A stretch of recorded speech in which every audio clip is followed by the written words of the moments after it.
Hello everyone, welcome back to our channel Kuku classes. नमस्ते दोस्तों, आज हम एक बहुत इंटरेस्टिंग टॉपिक पर बात करने वाले हैं, बेल्जियम और श्रीलंका, पावर शेयरिंग का concept. Power sharing strong country या वीक कंट्री? मेरे दिमाग में एक सिंपल सा इक्वेशन है, sharing power equals dividing power equals weakening the country. लेकिन क्या ये सच है? But is this really true? इसी सवाल से हम अपनी डिस्कशन स्टार्ट करते हैं। सबसे पहले समझते हैं एथनिक का मतलब क्या होता है। एथनिक का मतलब होता है एक ऐसा सोशल ग्रुप जिसमें लोग एक कॉमन कल्चर शेयर करते हैं। In English, an ethnic group is a group of people who share common culture, language और फिजिकल ट्रीट्स। उनका रिलीजन या नेशनैलिटी सेम हो जरूरी नहीं है। चलिए अब बात करते हैं बेल्जियम की। बेल्जियम एक छोटा सा यूरोपियन कंट्री है, हरियाणा से भी छोटा एरिया में। It shares borders with France, Netherlands, Germany and Luxembourg. Population लगभग 1 करोड़ है। Ethnic composition of Belgium. Voice over.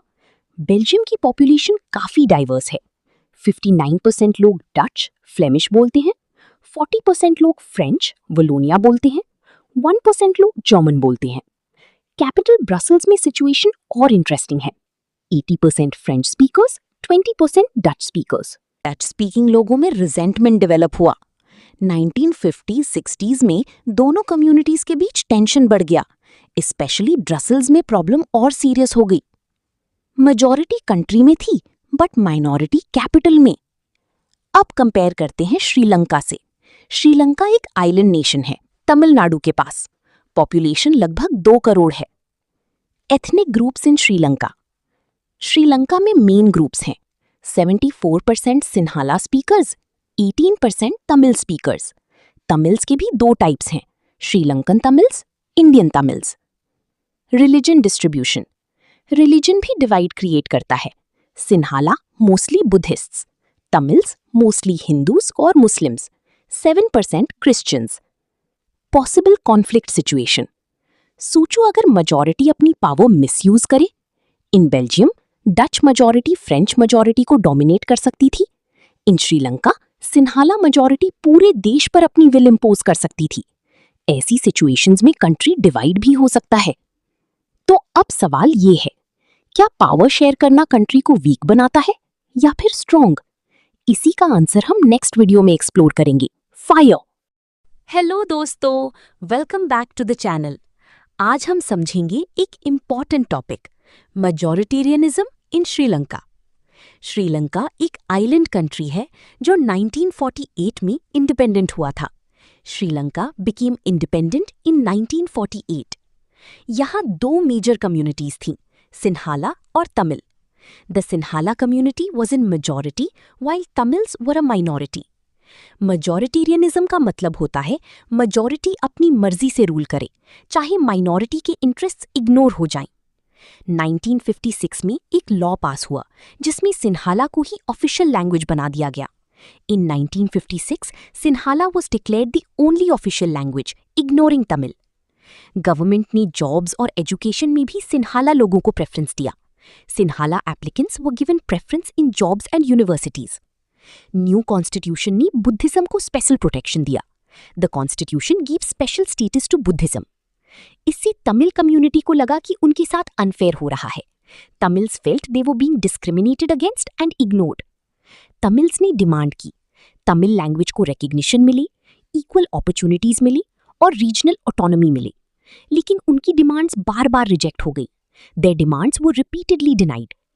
1980s तक सिचुएशन सीरियस हो गई और कॉन्फ्लिक्ट एक सिविल वॉर में बदल गया। हजारों लोग मारी गई, फैमिलीज रेफ्यूजीज बन गई और कंट्री की इकोनॉमी और सोसाइटी पर बड़ा इम्पैक्ट पड़ा। ये सिविल वॉर 2009 में खत्म हुआ, लेकिन इसका इफेक्ट आज भी महसूस किया जा सकता है। इस स्टोरी से एक इम्पॉर्टेंट लेसन मिलता है, अगर किसी कंट्री में सिर्फ मेजॉरिटी की चलती है तो यूनिटी टूट सकती है। In a democracy, equality and respect for all communities is very important. अगर आपको वीडियो पसंद आई हो, लाइक, शेयर और सब्सक्राइब जरूर करें। 2 democratic countries but completely different approaches. एक कंट्री ने डाइवर्सिटी को स्ट्रेंथ बनाया और दूसरी कंट्री कॉन्फ्लिक्ट का शिकार हो गई। Part 1, Belgium's approach. बेल्जियम के लीडर्स ने एक डिफरेंट पाथ चूज किया।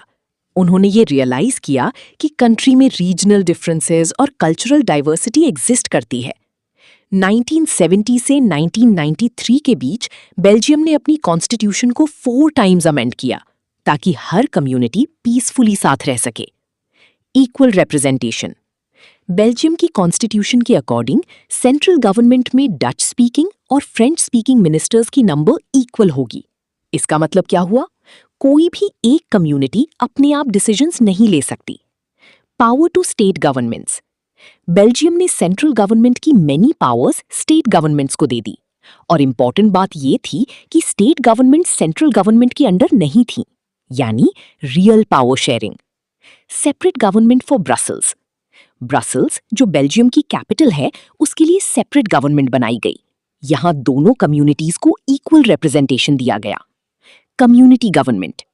बेल्जियम में एक थर्ड टाइप की गवर्नमेंट भी है, कम्युनिटी गवर्नमेंट। ये गवर्नमेंट लैंग्वेज और कल्चर रिलेटेड मैटर्स हैंडल करती है, जैसे education, language, cultural activities. Why Belgium's model worked? Belgium का मॉडल थोड़ा कॉम्प्लिकेटेड जरूर था, लेकिन ये सक्सेसफुल रहा। इस अरेंजमेंट ने ए, कम्युनिटीज के बीच कॉन्फ्लिक्ट को अवॉइड किया, बी, कंट्री को डिवाइड होने से बचाया, सी, यूनिटी को स्ट्रॉन्ग बनाया। श्रीलंका कॉन्ट्रास्ट। अब श्रीलंका की सिचुएशन देखिए। श्रीलंका में मेजॉरिटी सिन्हाला कम्युनिटी ने गवर्नमेंट पर डोमिनेंस एस्टैब्लिश करने की कोशिश की। 1956 में सिन्हाला लैंग्वेज को ओनली ऑफिशियल लैंग्वेज बना दिया गया। तमिल कम्युनिटी को इग्नोर किया गया। बी, रिजल्ट, पावर शेयर करने की इंस्टेड मेजॉरिटी डोमिनेशन हुआ और इसका रिजल्ट क्या निकला?